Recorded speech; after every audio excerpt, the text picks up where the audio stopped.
Man of the match आलेला आहे.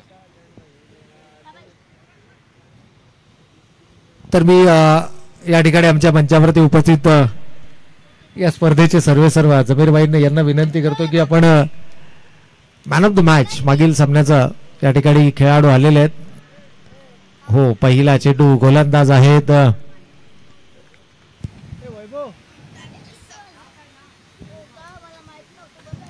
प्रशांत, या ठिकाणी गोलंदाज आहेत. खरं तर वैभवच्या माध्यमातून आपण पहिलं षटक पाहिलं होतं आणि तेच वैभव आमच्या समालोचन कक्षाच्या ठीक समोर आहेत. लॉंग ऑन रिझर्वमध्ये क्षेत्ररक्षण करतायत. दोनही खेळाडू ऑन साईडला आहेत, 30 यार्ड सर्कलच्या बाहेर. प्रशांत या ठिकाणी गोलंदाजी करतायत. स्ट्रायकिंग एंडला आपण पाहतोय गणेश, तर नॉन स्ट्रायकिंग एंडला मात्र राहुल. यावेळेला समोरच्या दिशेने जोरकस प्रहार आणि चेंडू मात्र येतोय सीमारेषेच्या पलीकडे. 6 धावांसाठी दणदणीत षटकार.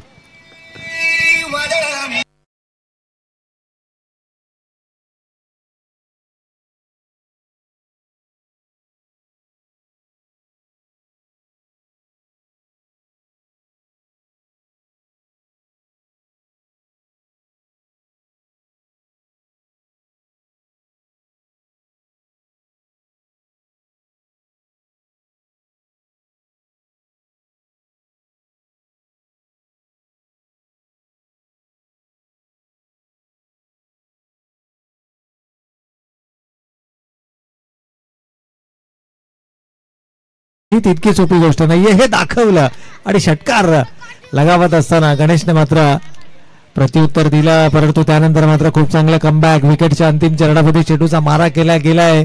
ब्लॉक होल व्हॅलीमध्ये हा चेंडू टाकला गेला. खरं तर कुठेतरी पहिल्या 2 स्पर्धांमध्ये हे मिसिंग आपल्याला पाहायला मिळालं. संघर्ष संघाकडून सातत्यानं ज्या प्रकारची गोलंदाजी आपल्याला पाहायला मिळाली, अगदी हातामधील सामने गमावण्याची वेळ देखील संघर्ष संघावरती आली आणि अशा प्रकारे मंगेश आहेत स्ट्रायकिंग एंडला. यावेळेला मात्र फुल टॉस चेंडू होता. क्षेत्ररक्षक तैनात आहे. जोपर्यंत चेंडू उचलणार फेकणार संधी मिळते आहे.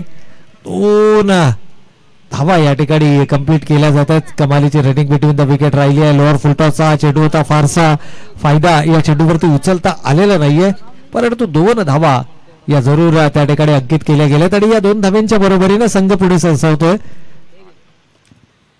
8 ही धावसंख्या धावफलकावरती पाहायला मिळते. प्रशांत पहिलं षटक हाताळत आहेत. एक उंचपुरा मध्यम गतीचा गोलंदाज आपल्याला नक्कीच या ठिकाणी पाहायला मिळतोय. 10 ते 12 पावलांचा रनअप. संघर्ष संघाला मात्र या ठिकाणी शुभेच्छा जरूर आल्यात आणि या संघर्ष संघ म्हटलं ना तर खूप मोठं फॅन फॉलोविंग या संघाचा नेहमीच राहिलाय. मग तो संघर्ष ए असो संघर्ष बी असो.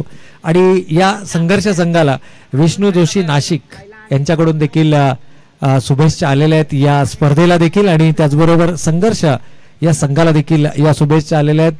माजी खेळाडू देखील राहिले आहेत विष्णू जोशी हे संघर्ष संघाचे आणि त्याचबरोबर सध्या जर आपण पाहिलं तर या स्पर्धेचा ते आपल्या घर बसल्या आनंद लुटतायत. यावेळेला धीम्या गतीचा चेंडू होता. फ्लायटेड चेंडू आणि त्या चेंडूला मात्र गरंगाळात ढकलला. बॅकवर्ड पॉइंटला क्षेत्ररक्षक चेंडूचा पाठलाग करतायत. चांगलं क्षेत्ररक्षण प्रथमेश आहेत आय थिंक त्या ठिकाणी. चांगलं क्षेत्ररक्षण पाहायला मिळालंय. सीमारेषेच्या आतमध्ये चेंडू ढकललाय. पंचांत षटक समाप्तीचा होतो इशारा आणि पहिल्या षटकाच्या समाप्ती अखेर अंतिम चेंडूवरती आलेल्या 3 धावेनं संघाची एकूण धावसंख्या मात्र 11 धावा धावफलकावर. डीजे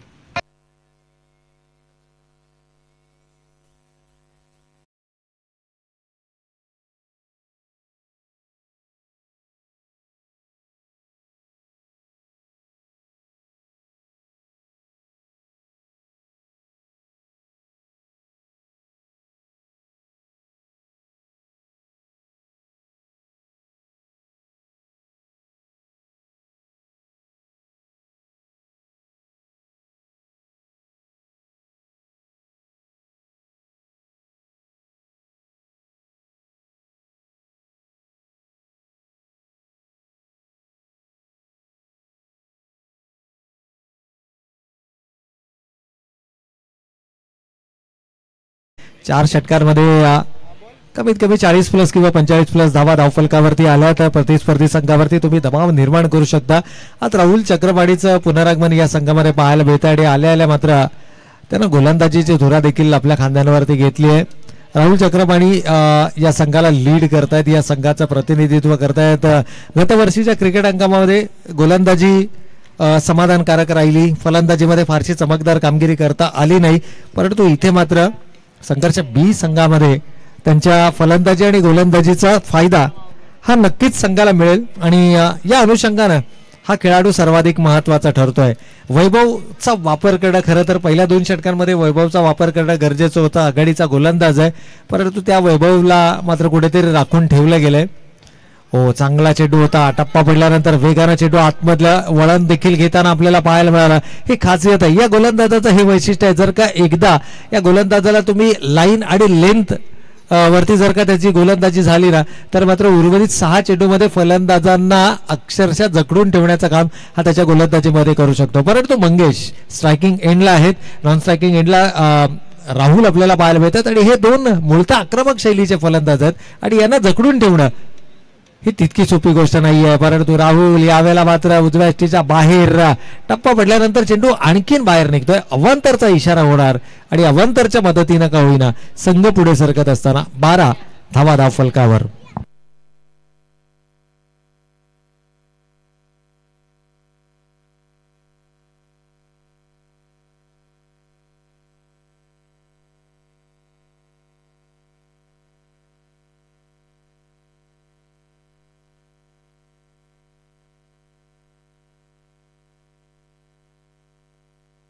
तर मी आमच्या मंचावरती उपस्थित सन्माननीय संदीपजी म्हात्रे साहेबांना विनंती करतो की आपण आपल्या शुभ हस्ते नुकताच झालेला जो सामना होता त्या सामन्यातील मॅन ऑफ द मॅच पुरस्काराचा मानकरी सुहास या खेळाडूला मात्र आपण इथे सन्मानित करायचंय. जबरदस्त आणि भन्नाट फॉर्म मध्ये असलेला खेळाडू आहे आणि आमच्या मोरे सरांना देखील विनंती की आपण हा जो मुवमेंट आहे तो मुवमेंट मात्र आपल्या कॅमेऱ्यामध्ये कैद करायचा आहे, कारण हे अविस्मरणीय क्षण आहेत. आपला अमूल्य वेळ खर्च करून साहेबांची उपस्थिती आपल्याला या मुख्य मंचावरती लाभली आहे आणि सातत्यानं यांचं देखील पाठबळ कळंबोली क्रिकेटसाठी सर्वाधिक महत्त्वाचं राहिलं आहे. रजनी क्रिकेट स्पर्धेच्या माध्यमातून एक दमदार आयोजन कसं असतं हे देखील सन्माननीय संदीपजी म्हात्रे साहेबांनी याच मैदानावरती दाखवलं होतं. रजनी क्रिकेटची ती स्पर्धा होती आणि त्यानंतर मात्र सातत्यानं कळंबोली क्रिकेटला त्यांचं पाठबळ हे नेहमीच महत्त्वाचं राहिलंय.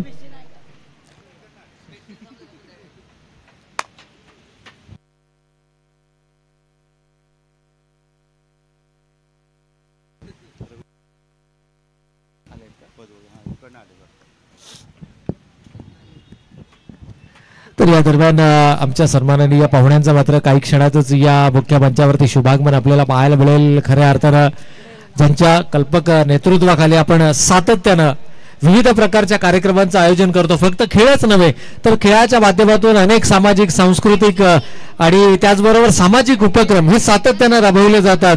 ते आमचे या ठिकाणी सन्माननीय पाहुण्यांचं मात्र या मुख्य मंचावरती शुभागमन पाहायला मिळतं. सन्माननीय रविशेठ पाटील साहेब, भारतीय जनता पार्टी कळंबोली शहर अध्यक्ष आणि त्यांच्या समवेत माजी स्थायी समिती सभापती आणि त्याचबरोबर माजी नगरसेवक पनवेल महानगरपालिका सन्माननीय अमरजी पाटील साहेबांचं या मुख्य मंचावरती आपल्याला पाहायला मिळतोय शुभागमन. त्यांच्या समवेत इतरही सन्माननीय पाहुण्यांचं, त्याचबरोबर गौरवजी नाईक साहेब युवा मोर्चा अध्यक्ष यांचं देखील या मुख्य मंचावरती शुभागमन आपल्याला पाहायला मिळतं. आणि या तमाम सन्माननीय पाहुण्यांच्या उपस्थितीमध्ये सुरू असणारी ही रंगतदार लढत मैदानाच्या आतमध्ये सामना क्रमांक 5 पहिल्या फेरीतील या वेळेस मैदानावरती सुरू असताना षटक क्रमांक 2 कमालीचा राहिलाय. अंतिम दोनही चेंडू इथे मात्र निर्धाव फेकले गेलेत. पहिल्या षटकामध्ये आलेल्या 11 धावा आणि त्याला मात्र कव्हर करत असताना दुसऱ्या षटकामध्ये फक्त आणि फक्त 4 धावा.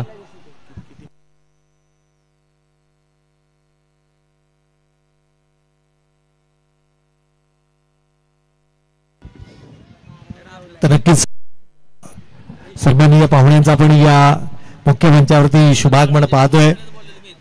प्रत्येक क्षेत्रामध्ये उल्लेखनीय आयोजन आणि नियोजन याचं ज्वलंत उदाहरण म्हणजे सन्माननीय रविशेठ पाटील साहेब असतील, त्याचबरोबर सन्माननीय अमरजी पाटील साहेब असतील, त्यांच्या समवेत जर आपण पाहिलं तर संदीपजी म्हात्रे साहेब असतील, त्याचबरोबर या स्पर्धेच्या माध्यमातून गौरवजी नाईक साहेब आपल्याला या स्पर्धेवरच्या माध्यमातून पाहायला मिळाले. त्याचबरोबर आबा गोटोकडे साहेबांचं देखील प्रमुख योगदान आपल्याला नेहमीच पाहायला मिळतं. सुनीलजी ढेंबळे साहेबांचं देखील शुभागमन आपल्याला या मुख्य मंचावरती पाहायला मिळतं. स्वप्नीलजी पोखरकर देखील या स्पर्धेच्या माध्यमातून आमच्या समवेत या ठिकाणी जुळले गेलेत.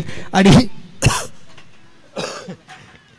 ही जी मान्यवरांची मांदियाळी आपण या व्यासपीठावरती पाहतोय ना, या स्पर्धेचा उद्घाटन सोहळा या सन्माननीय पाहुण्यांच्या शुभ हस्ते मात्र काही क्षणामध्ये आपल्याला नक्कीच मुख्य व्यासपीठाचं शुभागमन आपल्याला पाहायला मिळेल, उद्घाटन आपल्याला पाहायला मिळेल. आणि त्यानंतर मात्र सर्व सन्माननीय पाहुणे हे मार्गक्रमण करतील या खेळपट्टीच्या दिशेने, जिथे या खेळपट्टीच्या उद्घाटनाचा सोहळा देखील आपल्याला पाहायला मिळेल. एकूणच जर पाहिलं तर दुपारचं सत्र, रखरखत ऊन आणि त्या उन्हामध्ये सुरू असणारी ही एक रंगतदार लढत आपण या ठिकाणी पाहतोय. दोनही ताकदवर संघ आहेत. नाणेफेकीचा कौल जिंकला. 15 धावा धावफलकावरती आल्या पहिल्या 2 षटकांमध्ये. 7.5ची सरासरी. पहिल्या षटकामध्ये 11, दुसऱ्या षटकामध्ये 4. वैभवचा वापर केला गेलाय. कदाचित या ठिकाणी राहुलच्या वाट्याला 2 षटकं येतील की काय, आणि याच अनुषंगानं वैभवचा इथून वापर केला गेलाय. हायवे एंडकडनं गोलंदाजी करणं हे थोडंसं चॅलेंजिंग असतं नेहमीच, आणि खास करून ज्यावेळेला उजव्या हाताचे फलंदाज मैदानावरती असतात. परंतु एका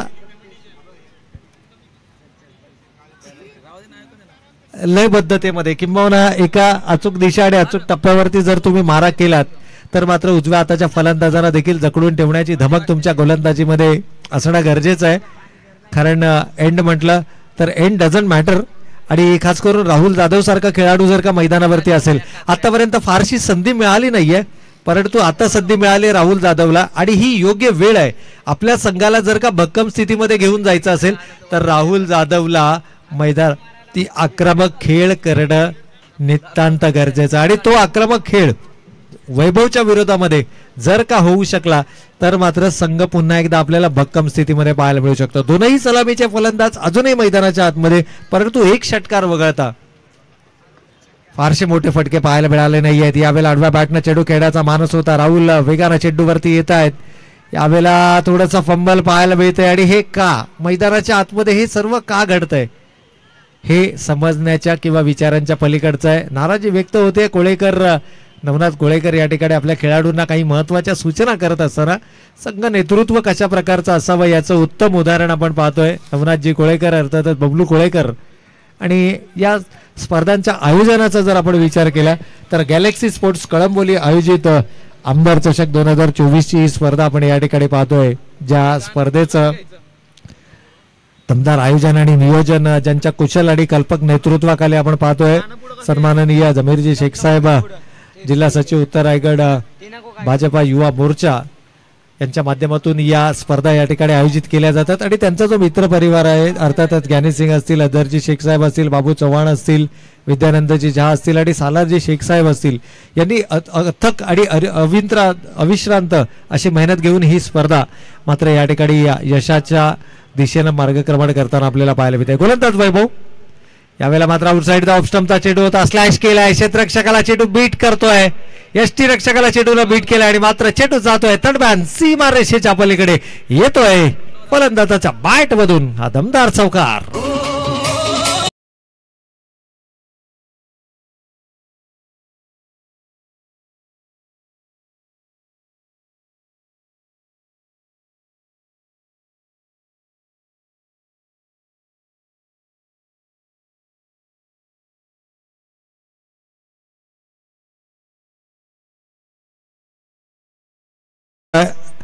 जोरकस प्रहार.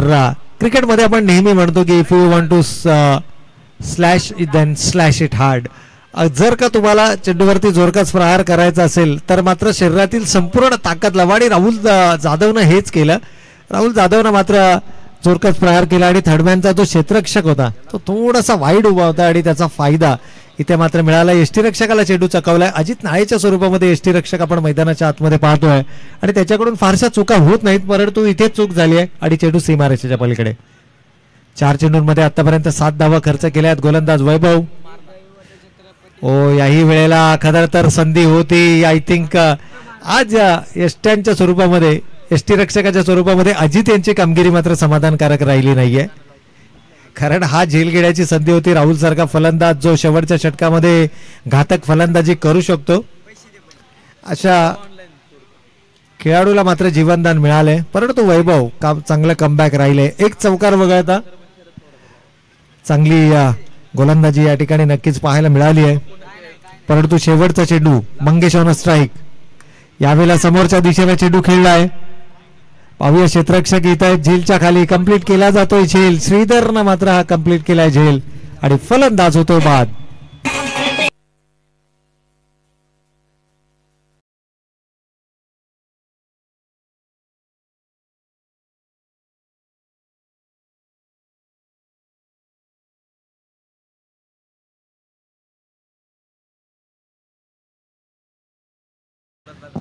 तर या ठिकाणी मात्र 3 षटकांचा वाजवी खेळ संपला. 23 धावा धावफलकावरती 23 runs on the score card. पहिल्या षटकाच्या समाप्ती अखेर 11 आणि त्यानंतरच्या 2 षटकांमध्ये मात्र जबरदस्त पुनरागमन राहिले. क्रिकेट असो किंवा तुमचं दैनंदिन आयुष्य, तुम्हाला पुनरागमन करता येणं गरजेचं आहे आणि तो पुनरागमन आपल्याला मैदानाच्या आतमध्ये पाहायला मिळालंय. ज्या पद्धतीनं कमबॅक राहिलाय गोलंदाजीमध्ये. शेवटचं षटक हाताळण्यासाठी राहुल पुन्हा एकदा बॉलिंग मार्कवरती.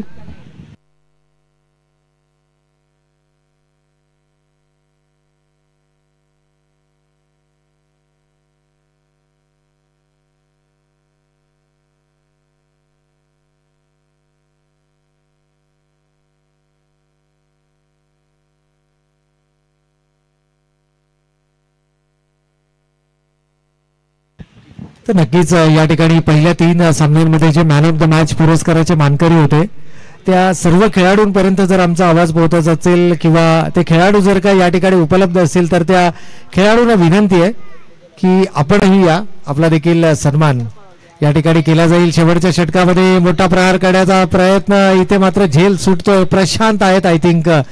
पहिल्या चेंडूवरती राहुल आक्रमक होताना आपल्याला पाहायला मिळालं, परंतु झेल सुटलाय. जीवनदान मिळालंय. राहुलच्या गोलंदाजीचं जर आपण वैशिष्ट्य पाहिलं तर पहिलं वैयक्तिक कोट्यातील षटक त्यानं हाताळलं होतं, जे सांघिक दुसरं षटक होतं. अवघ्या 4 धावा दिल्या होत्या आणि ज्यावेळेला क्षेत्ररक्षण विखुरलेलं असेल त्यावेळेला राहुलची गोलंदाजी ही आणखीनच भेदक आणि आणखीनच आक्रमक होताना आपल्याला पाहायला मिळते.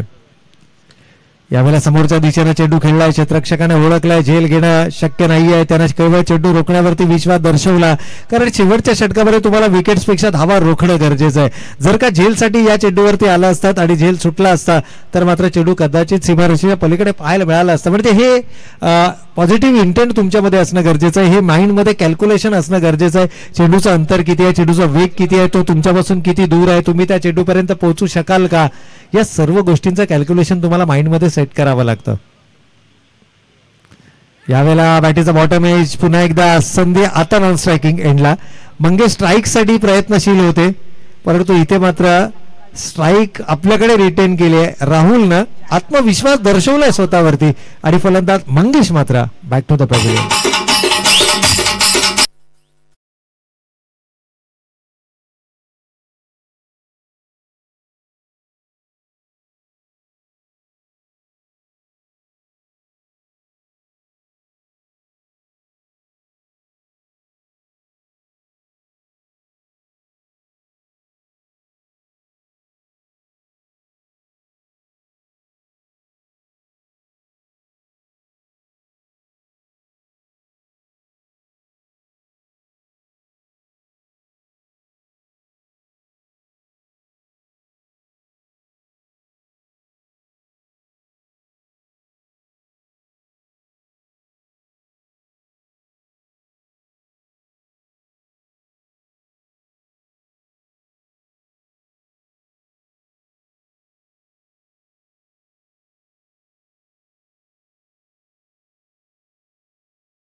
तर 200 रुपयाचं पारितोषिक असेल शिवाजी शेळके साहेबांच्या माध्यमातून. क्या बात आहे. या ठिकाणी जर आपण पाहिलं तर मात्र यावेळेस जोरकास प्रहार, खर तर संधी होती. आज अजित नाळेचं प्रदर्शन यष्ट्यांच्या पाठीमागे थोडंसं कमकुवत राहिलंय. आय थिंक सकाळचं सत्र मसल स्ट्रेच झालेल्या नाही आहेत. पहिला सामना खेळतात, खरं तर दुपारचं सत्र आहे परंतु पहिला सामना खेळतात त्यामुळे थोडंसं ज्या स्नायू असतात ना ते मोकळे करणं गरजेचं असतं. नेहमी आम्ही खेळाडूंना म्हणतो की सामन्याच्या पूर्वी थोडंसं वॉर्मअप, थोडंसं स्ट्रेच स्वतःला करत चला, जेणेकरून, कारण अजित नाळेकडनं या चुका अपेक्षित नाही आहेत. सिनियर मोस्ट खेळाडू आहे, संघाचा बराचसा अनुभव आहे आणि यष्टीरक्षक ही सर्वाधिक महत्वाची बाब आहे.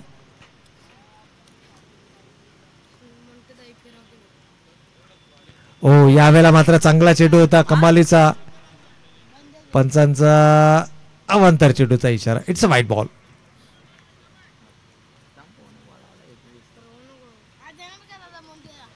डाव्या यष्टीच्या किंचित बाहेर असणाऱ्या चेंडूला देखील पंच अवांतर चेंडू घोषित करू शकतात. हा नवीन सुधारित नियम आहे आणि या नियमाअंतर्गत जर आपण पाहिलं, चला विनंती असेल यानंतर पहिल्या फेरीतील 6वी आणि अंतिम लढत असेल. अर्थातच एकीकडे संघर्ष ए हा संघ आपल्याला पाहायला मिळेल आणि त्यांच्या विरोधामध्ये मात्र पीडीसी 11. शेवटच्या चेंडूवरती मात्र इथे केलाय घणाघाती प्रहार आणि चेंडू सीमारेषेच्या पलीकडे 6 धावांसाठी येतोय षटकार.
आराध्य दैवत आणि हिंदवी स्वराज्याचे संस्थापक छत्रपती शिवाजी महाराज आणि या देवादिदेव श्री गणरायाला नमन करून आणि वंदन करून या व्यासपीठाचा उद्घाटनाचा सोहळा सन्माननीय पाहुण्यांच्या शुभ हस्ते या ठिकाणी संपन्न होत असताना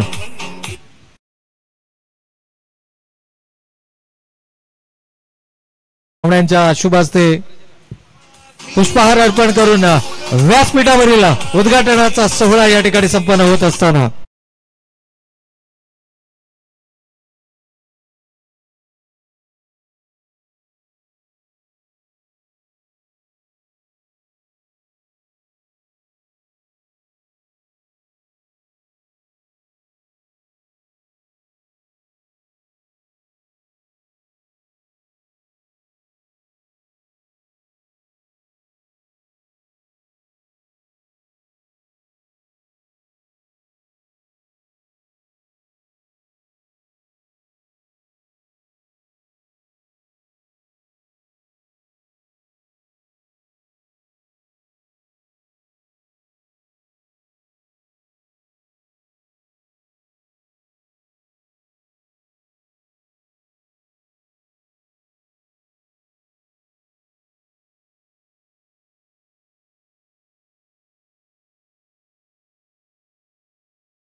सन्माननीय पाहुण्यांच्या उपस्थितीमध्ये मात्र व्यासपीठाचा उद्घाटन सोहळा आपण पाहिला आणि त्यानंतर खेळपट्टीचा उद्घाटन सोहळा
तर या ठिकाणी सन्माननीय पाहुण्यांच्या शुभ हस्ते आपण पाहतोय या स्पर्धेच्या उद्घाटन सोहळ्याच्या निमित्तानं सन्माननीय रविशेठ पाटील साहेब कळंबोली शहर अध्यक्ष भारतीय जनता पार्टी कळंबोली शहर, त्याचबरोबर सन्माननीय अमरजी पाटील साहेब माजी नगरसेवक पनवेल महानगरपालिका, सन्माननीय संदीपजी म्हात्रे साहेब जिल्हा सचिव, त्याचबरोबर सन्माननीय स्वप्नीलजी पोकरकर साहेब, आदरणीय अभा गोटेकडे साहेब सचिव कळंबोली शहर, सन्माननीय सुनीलजी डेंबरे साहेब उपाध्यक्ष कळंबोली शहर, सन्माननीय गौरवजी नाईक साहेब अध्यक्ष युवा मोर्चा कळंबोली शहर आणि त्याचबरोबर सन्माननीय अमोलजी पालवे साहेब युवा नेता या तमाम सन्माननीय पाहुण्यांच्या उपस्थितीमध्ये रंगणारी ही आमदार चषकाची स्पर्धा आपण पाहतोय. गॅलेक्सी स्पोर्ट्स कळंबोली आयोजित आमदार चषक 2024. प्रमुख आयोजक सन्माननीय जमीरजी शेख साहेब, जिल्हा सचिव उत्तर रायगड भारतीय जनता पार्टी युवा मोर्चा आणि त्यांच्या संपूर्ण मित्र परिवाराच्या माध्यमातून आयोजित ही दर्जेदार क्रिकेटची स्पर्धा पर्व 8व्या पर्वामध्ये ही स्पर्धा आपल्याला या ठिकाणी पाहायला मिळते आणि यष्ट्यांचं पूजन हे सन्माननीय पाहुण्यांच्या शुभास्ते संपन्न होत असताना आपण या ठिकाणी पाहतोय. हे अविस्मरणीय क्षण आपल्या कॅमेऱ्याच्या माध्यमातून टिपले जात असताना आणि या स्पर्धांचा जर आपण विचार केला तर एक मानाची आणि सन्मानाची स्पर्धा म्हणून आमदार चषक 2024ची ही स्पर्धा आपल्याला पाहायला मिळते.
तर या ठिकाणी आपण पाहतो सर्व तमाम मान्यवर आणि हे अविस्मरणीय क्षण मात्र आपल्या कॅमेऱ्याच्या माध्यमातून टिपताना आपल्याला आमचे ऑफिशियल फोटोग्राफर्स या ठिकाणी पाहायला मिळतात.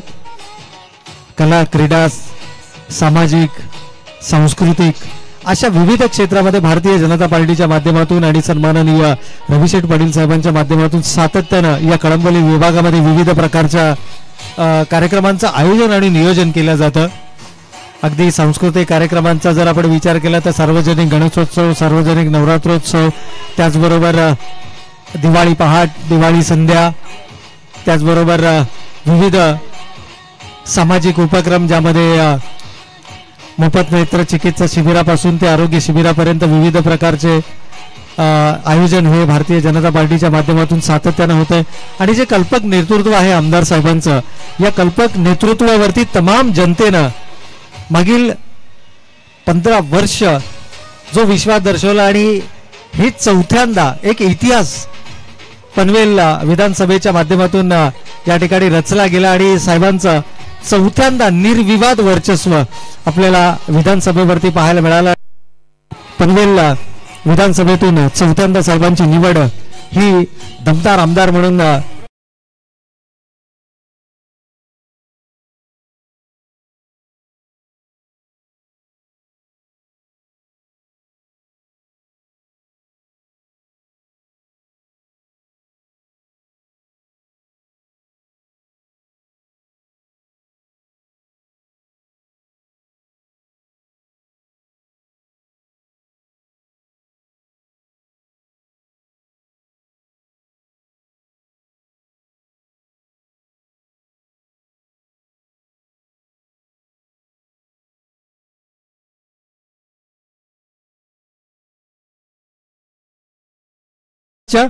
आणि आपला अमूल्य वेळ देऊन साहेबांनी या ठिकाणी आपली उपस्थिती दर्शवली त्याबद्दल तमाम आयोजकांच्या वतीनं मी सर्वांचं मनपूर्वक आणि हार्दिक आभार व्यक्त करतो आणि आपलं असंच प्रेम आणि असंच सहकार्य नेहमी आमच्या पाठीशी राहू द्यात हीच अपेक्षा.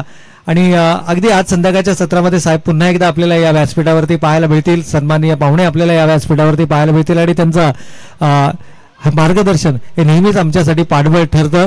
तर सर्वांचं मनपूर्वक आणि हार्दिक आभार आणि जाऊयात पुन्हा एकदा मैदानाच्या दिशेनं.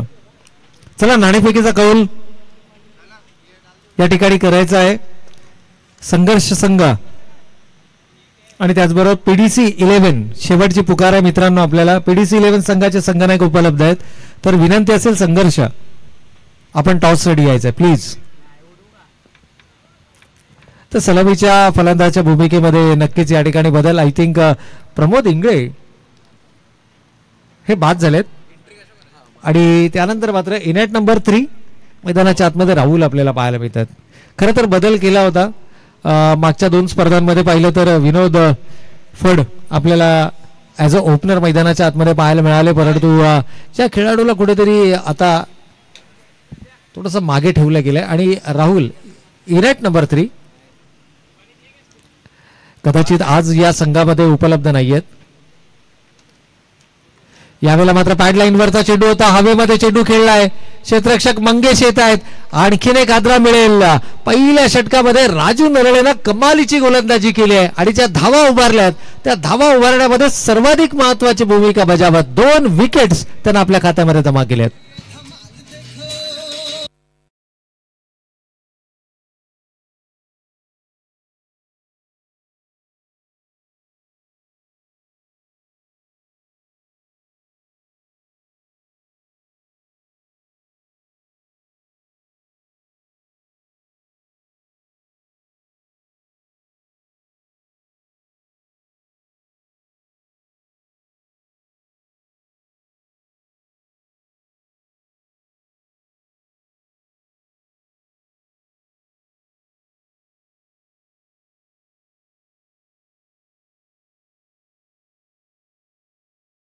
पहिल्या 2 चेंडूवरती 2 विकेट्स त्यांना आपल्या खात्यामध्ये जमा केल्यात. न्यू बॅटर मैदानाच्या आतमध्ये इनेट नंबर 4 प्रशांत 5 षटकाचा 3रा चेंडू आहे आणि 4थ्या क्रमांकाचा फलंदाज मैदानाच्या आतमध्ये. हे दर्शवतं की किती नियंत्रित मारा राजू यांच्या गोलंदाजीतून. विकेट हॅट्रिकच्या उंबरट्यावरती यावेळेला मात्र आडव्या बॅटनं चेंडू खेळण्याचा प्रयत्न. चेंडू बॅटचा संपर्क नाहीये. एक्स्ट्रा बाउन्स या ठिकाणी पाहायला मिळालाय. जिथे मोठे फटके तुमच्या बॅटमधून येत नसतील तिथे मात्र सिंगलनं स्ट्राईक रोटेट करणं हे तितकंच महत्वाचं आहे. नॉन स्ट्रायकिंग एंडला जर आपण पाहिलं तर आपल्या संधीची वाट पाहणारा फलंदाज आपण पाहतोय. सलामीच्या फलंदाजाच्या भूमिकेमध्ये राज आपल्याला नॉन स्ट्रायकिंग एंडला पाहायला मिळतात. प्रशांत इथे संघाच्या डावाला सावरावं लागेल. यावेळेला मात्र bowlers back drive proper timing नाहीये. सिंगल आली आहे आणि राज 4थ्या चेंडूवरती मात्र या ठिकाणी सिंगल आली आहे. 5व्या चेंडूचा सामना करण्यासाठी राज मात्र स्ट्रायकिंग एंडला आपल्याला पाहायला मिळतील. पहिल्या 2 चेंडूवरती 2 विकेट्स त्यानंतर डॉट बॉल त्यानंतर सिंगल. पहिल्या षटकामध्ये कमालीचा स्पेल हाताळला गेलाय. राजू एक अनुभवी गोलंदाज आहेत नो डाऊट. त्यांच्या गोलंदाजीमध्ये विविधता आहे व्हेरिएशन आहे धार आहे. विजयासाठी लक्ष गाठायचंय 34 धावांचं. 33 धावा पहिल्या सत्रामध्ये उभारले गेल्यात आणि इथून जर का उर्वरित 2 चेंडूमध्ये किमान एखादा मोठा फटका फलंदाजच्या बॅटमधून आला तर संघर्ष संघासाठी ती जमेची बाजू असणार आहे. परंतु जर का मोठा फटका आला नाही तर मात्र संघाच्या अडचणींमध्ये वाढ होताना आपल्याला नक्कीच पाहायला मिळेल. यावेळेला बॅकफुटला गेले. वेट अँड वॉचचं क्रिकेट. शरीराच्या जवळ चेंडू येऊ दिला त्यानंतर मात्र चेंडू कट केलाय. राजनं देखील सेन्सिबल क्रिकेट मैदानावरती दाखवलाय. प्रशांतचा जर विचार केला ना तर एक उंचपुरा फलंदाज आहे आणि त्याची रीच देखील चेंडूपर्यंत आहे. त्यामुळे मोठ्या फटक्यांची अपेक्षा आपण प्रशांत सारख्या फलंदाजाकडून जरूर करू शकतो आणि तेच करावं लागेल. राहुल बाद झालेत. प्रमोद इंगळे बाद झालेत. 2 आघाडीचे फलंदाज या ठिकाणी गमावले गेलेत. अजित नाळेचं अजूनही येणं बाकी आहे आणि एकूणच जर पाहिलं तर वैभव मोहिते देखील या संघाचा भाग आहेत. परंतु आज गोलंदाजी त्यांच्या माध्यमातून आपण पाहिली. यावेळेला अकोट टप्प्याचा चेंडू होता. थोडासा दिशा जर पाहिली तर उजव्या एष्टीच्या बाहेर. यावेळेला शेवटच्या चेंडूवरती बचावात्मक पवित्रा पाहायला मिळाला गोलंदाजाचा. पहिलं षटक समाप्त झालंय. पहिल्या षटकाच्या समाप्तीअखेर धावा धावफलकावरती आल्या. 2 गडी बाद 3 धावा. येणारे 18 चेंडू आणि 31 धावांची गरज म्हणजे जवळपास 10.33 च्या सरासरीनं आता मात्र धावगतीचा पाठलाग करायचा आहे. प्रत्येक 6 चेंडू मागे 10 धावा आल्या पाहिजेत. हे कॅल्क्युलेशन तुमच्या माइंडमध्ये सेट करा. अशा प्रकारची फलंदाजी मैदानावरती साकारा की प्रत्येक 6 चेंडू मागे 10 धावा, कमीत कमी 10 धावा जर का धावफलकावरती उभारता आल्या तर मात्र सामन्यामध्ये विजयाचा मार्ग हा सुखकर करणं सोपं जाईल. कारण यामध्ये एक षटक तुम्हाला पुन्हा एकदा राजू नरळेचा सामना करावा लागेल आणि उर्वरित 2 षटकांमध्ये जे गोलंदाज असतील त्या गोलंदाजांची जी गोलंदाजी आहे तुम्ही कशा पद्धतीने युटिलाइज करता. यावेळेला गोलंदाजच्या मार्कवरती आपल्या वैयक्तिक स्पेलमधील पहिला आणि सांघिक दुसरं षटक हाता येतोय. गोलंदाज आहे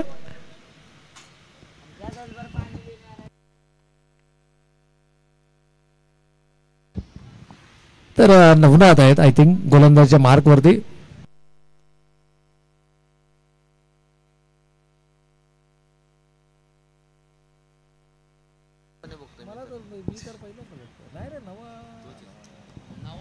तर या ठिकाणी गोलंदाज नवा एक वेगळा प्रयोग आय थिंक या वर्षीच्या क्रिकेट हंगामामध्ये. प्रशांत स्ट्रायकिंग एंडला पण 12th मॅन आमच्या समेत या ठिकाणी असणं सामना संपेपर्यंत गरजेचं आहे. प्रत्येक संघाला आम्ही या सूचना अगदी सामना सुरू होण्याच्या अगोदरच करतो आहोत. संघर्ष संघ यावेळेला मात्र मोठा फटका खेळण्याचा मानस, लाईन पूर्णतः मिस केली आहे. यष्ट्यांचा वेध आणि फलंदाज बाद.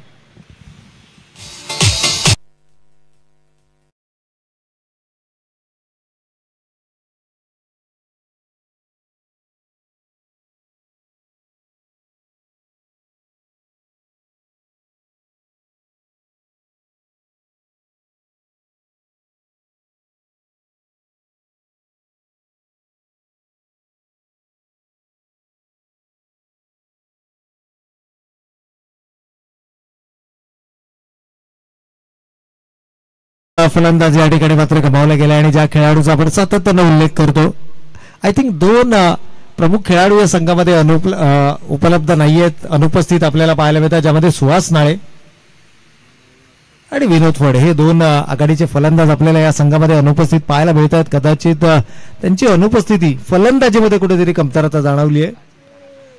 अजित नाळे न्यू बॅटर मैदानाच्या आतमध्ये. अजित नाळेकडे सिंगल डबल्सचं टेम्परमेंट खूप चांगलं आहे. कारण 6 चेंडूमध्ये 10 धावा बनवण्यासाठी तुम्हाला षटकार चौकार लगावण्याची गरज नाहीये. तुम्हाला केवळ प्रत्येक चेंडू मागे एकेरी दुहेरी धाव बनवणं गरजेचं आहे. आणि परंतु अशा प्रकारचे फटके जर तुमच्या बॅटमधून येतील तर मात्र सामना तुमच्यापासून दुरावला जाईल. अजितनं देखील मोठा फटका खेळण्याचा मानस आणि फलंदाज बाद. या ज्या चुका आहेत ना त्या चुका मात्र तुम्हाला प्रकर्षाने टाळाव्या लागतील.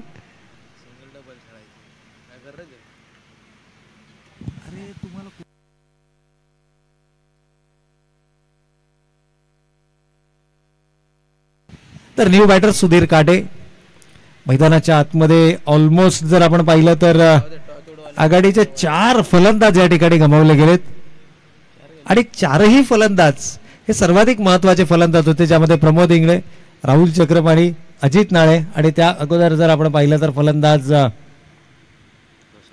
प्रशांत देखील या ठिकाणी बाद झालेत. आता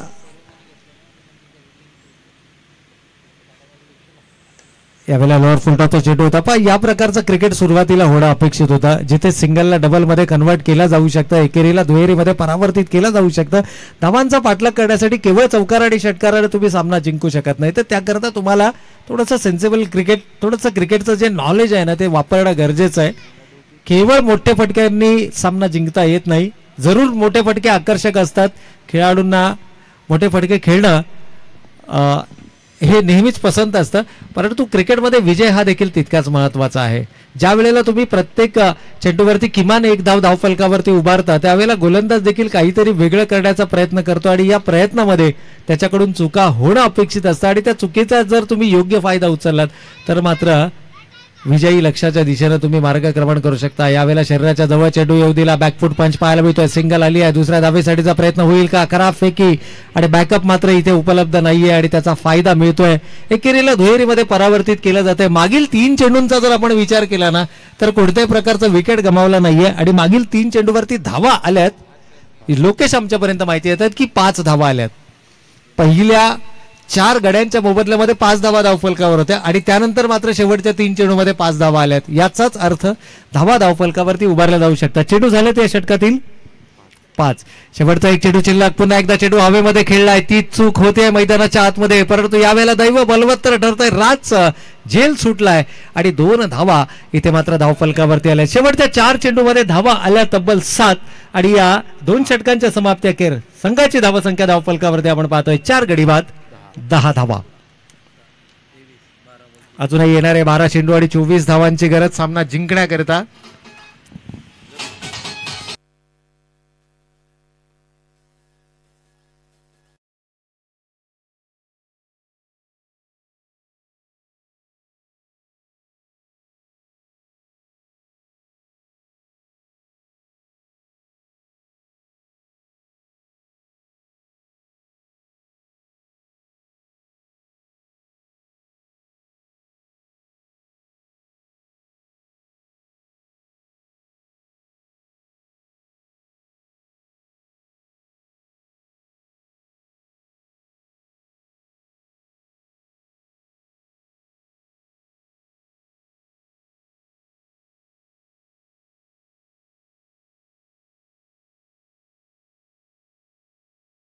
बदल नाहीये म्हणजे आपल्या वैयक्तिक स्पेलमधील दुसरा आणि सांघिक तिसऱ्या षटकात जाण्यासाठी सज्ज होत आहेत. गोलंदाज आहेत राजू नरळे आणि स्ट्रायकिंग एंडवरती आता मात्र सुधीर काटे आपल्याला मैदानाच्या आतमध्ये पाहायला मिळतात. सुधीरच्या फलंदाजीचं वैशिष्ट्य जर सांगायचं झालं तर मोठे फटके याच्या हातामध्ये नाही आहेत, परंतु सिंगल डबल्सनं सामना वळवला जाऊ शकतो. 12 चेंडू आणि अजूनही 24 धावांची गरज आहे हा सामना जिंकण्याकरता.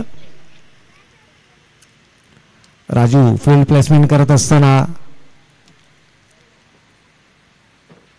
यावेळेला चांगला चेंडू होता. अगोदरच शफल केलं होतं आणि जर का तुमचे मनसुबे गोलंदाजांना अगोदरच ओळखले तर मात्र तो तुमच्या शरीराच्या दिशेने मारा करू शकतो. अगदी राजू यांच्या चेहऱ्यावरचा स्माईल सर्व काही सांगून जातं की फलंदाज अगोदरच शफल झाला होता, फक्त स्ट्राईक चेंज करणं ही जमेची बाजू होती आणि कदाचित तेच झालंय. राजला स्ट्रायकिंग एंडवरती येण्याची संधी दिली आहे. ॲज अ ओपनर राज मैदानाच्या आतमध्ये आलेत, याचा अर्थ त्यांच्याकडे विविध प्रकारचे फटके आहेत. त्यांच्या भात्यामध्ये विविध प्रकारच्या फटक्यांचा समावेश आहे आणि जर का ते फटके मैदानावर आले तर मात्र धाबांचा पाठलाग केला जाऊ शकतो. यावेळेला मोठा फटका खेळण्याचा मानस पंचांकडे. अपील, परंतु अपील कितपत योग्य आहे, कितपत या अपीलमध्ये उत्साह जास्त आहे, आत्मविश्वासाची कमी आहे की खरंच हा चेंडू बॅटीला स्पर्श करून गेलाय, ग्लव्सला स्पर्श करून गेलाय, हे डिस्कशन. आणि इथे मात्र पंचांचं बोट आकाशाकडे.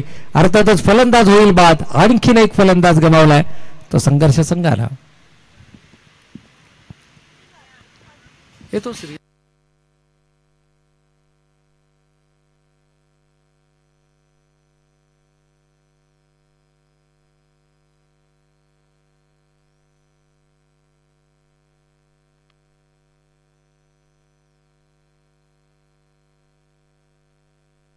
तर या ठिकाणी आणखीन एक फलंदाज गमावला गेलाय. तर न्यू बॅटर नागार्जुन यावेळेस मात्र मैदानाच्या आतमध्ये. येस, श्रीधर हे नाव आहे, नागा हे त्याचं निकनेम आहे.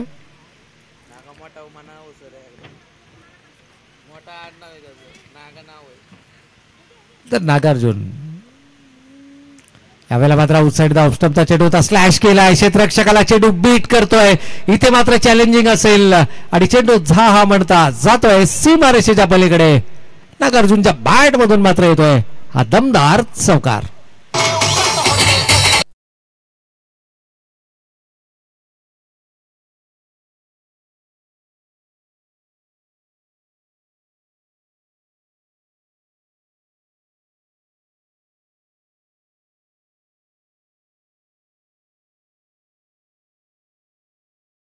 चेंडूवरती एक विकेट गमावली आहे, 5 धावा आल्यात.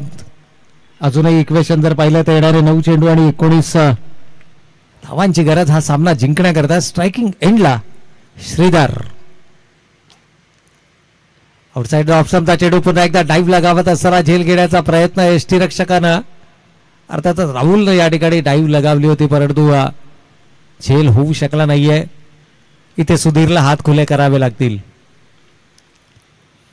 कारण हेच एक असं षटक आहे की जिथे डॅमेज पहिल्या षटकामध्ये आपल्याला पाहायला मिळालं होतं आणि अगदी त्याच प्रकारचं षटक हाताळत असताना एक चौकार बघा आतापर्यंत राजू यांनी नियंत्रित गोलंदाजी यावेळेला केली आहे. आउटसाइड द ऑफ स्टंपचा चेंडू होता, कट करण्याचा प्रयत्न आणि फलंदाज बाद. आणखीन एक विकेट या ठिकाणी. तब्बल 4 विकेट्स आपल्या नावावरती केल्यात गोलंदाजीमध्ये 2 षटकात. ते गोलंदाज राजू नरळे यांनी. चला संघर्ष संघ टॉस साठी आपण यायचंय, अन्यथा आपल्याला पॅनल्टीला सामोरं जावं लागेल. पीडीसी 11 संघाचे संघनायक येथे उपलब्ध आहेत आणि अद्याप संघर्ष संघाचा कोणताही संघनायक अथवा प्रतिनिधी इथे संपर्क केलेला नाहीये.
जातोय पीडीसी 11 विरुद्ध संघर्ष ए या 2 संघादरम्यानची ही लढत असणार आहे.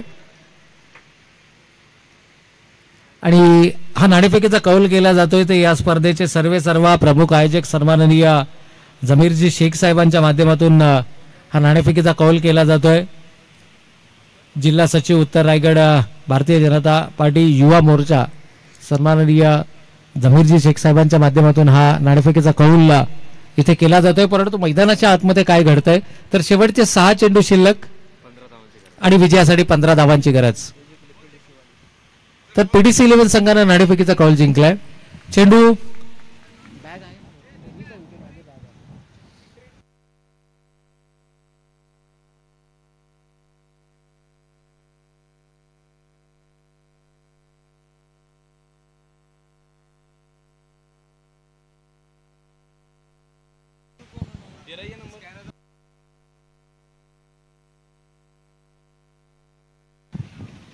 तर शेवटचे 6 चेंडू आणि 15 धावांची गरज आणि बॉलिंग मार्क वरती मात्र आपण पाहतोय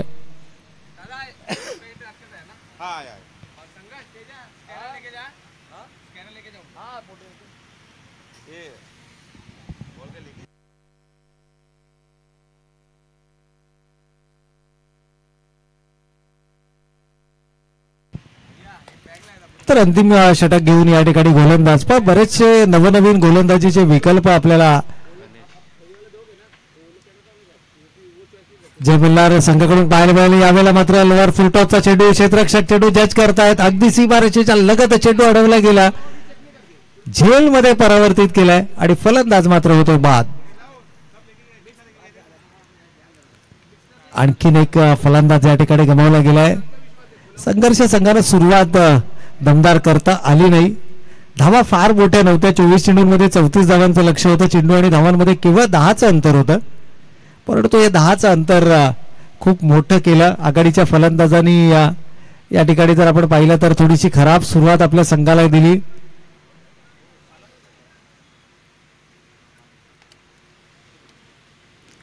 तर नवीन फलंदाज नवनाथ कोळेकर अर्थात बबलू कोळेकर आपल्याला मैदानाच्या आतमध्ये पाहायला मिळतात. संघनायक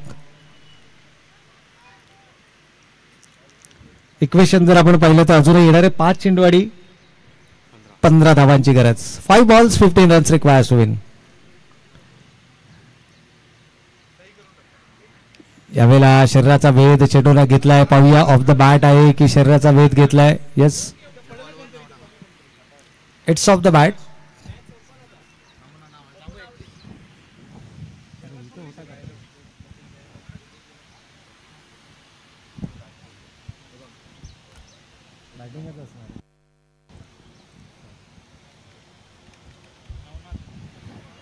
आणि सिंगलनं फारसा फरक पडणार नाही. आता गणेशनं देखील ओळखलंय. थोडंसं संत आणि शांत वातावरण आपल्याला मैदानाच्या आतमध्ये पाहायला मिळतंय. पीडीसी 11 विरुद्ध संघर्ष ए ही यानंतरचा बॅटल आपल्याला मैदानाच्या आतमध्ये पाहायला मिळेल. पहिल्या फेरीतील ही 6वी आणि अंतिम लढत असणार आहे. परंतु इथे मात्र अवे फ्रॉम द बॉडी, शरीरापासून दूर जाणारा चेंडू आहे. पंचांकडे अचाळभूत नजरेनं पाहिलं परंतु पंचांवरती फारसा प्रभाव नाहीये.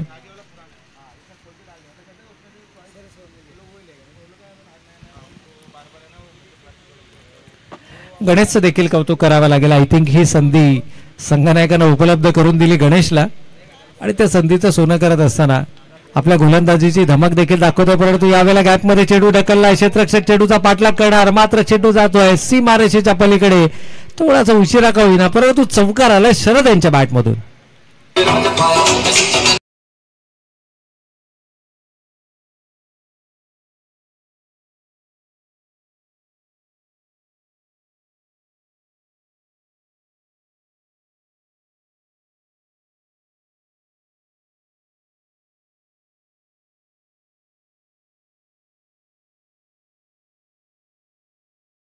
माफी नाहीये, कारण इथे जर का गोलंदाजाकडून चूक झाली तर सामना कोणत्याही संघाच्या बाजूने जाऊ शकतो. 2 चेंडू आणि 10 धावांची गरज.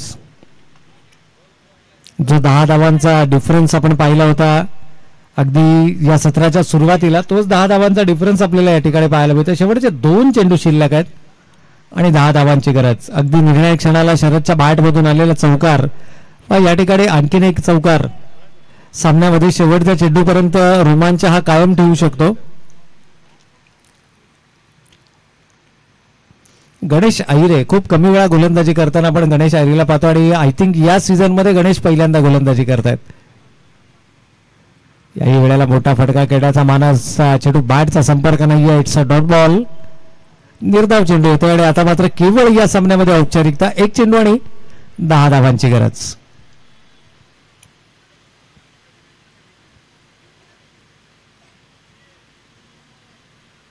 लॉंग ऑन आणि लॉंग ऑफ दोनही खेळाडू आता 30 यार्ड सर्कलला.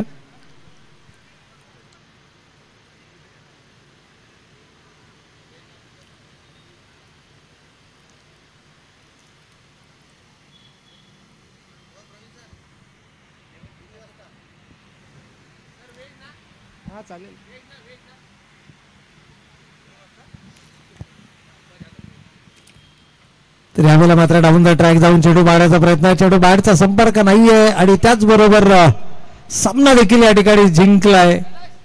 विजेत्या संघाचं हार्दिक हार्दिक अभिनंदन आणि पराभूत संघांना मात्र आपण देऊया त्यांच्या पुढील वाटचालीसाठी खूप साऱ्या शुभेच्छा. तर या सामन्यातील player of the match, man of the match, ज्यानं आपल्या गोलंदाजीच्या बळावरती मात्र या धावा डिफेंड केल्या, अर्थातच 2 षटकं, 0 निर्धाव, धावा खर्च केल्या 12 आणि तब्बल गडी बाद केले 4, राजू नराळे ठरतायत या सामन्यातील मॅन ऑफ द मॅच. तर राजू यांना विनंती आहे की आपलं मॅन ऑफ द मॅचचं पारितोषिक आपण स्वीकारायचंय. 2 षटकं, 0 निर्धाव, 12 धावा आणि तब्बल 4